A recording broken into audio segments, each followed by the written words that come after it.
Have you ever wondered what it would be like to have a virtual assistant that can understand and respond to your questions and commands in a conversational manner? Well, that's exactly what we have, like ChatGPT. But in this video, we will talk about AI detection tool. It's called GPTZero. The motto of this program is, "Humans deserve the truth." A 22-year-old undergraduate, Edward Tian, studying computer science and journalism at Princeton University, is the inventor of GPTZero, a free and publicly available program that can identify whether a piece of text was generated by a human or machine. According to some researchers, with the massive growth of artificial intelligence, there's also an increasing need for AI detection tools to ensure that these systems are working as intended and to prevent any unintended consequences. While Edward was spending time with his family over the Christmas period, he made an app that is at the center of a revolution in technology.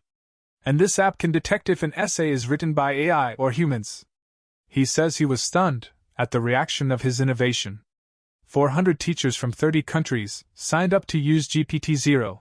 Usually, what we do: type a question or query any information in Google search, and the answer will come written in conversational language.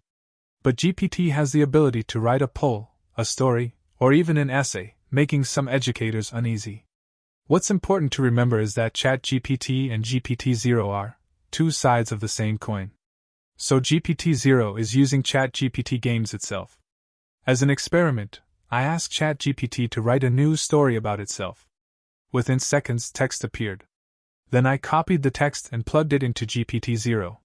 Sure enough, the results saying the text may include parts written by AI. And I think it's just about the parameters that we set as educators around new technologies, whether we want to use that technology. Thanks for watching this video. Make sure to hit the like button and leave a comment to let us know what's your opinion about this application. See you in the next one.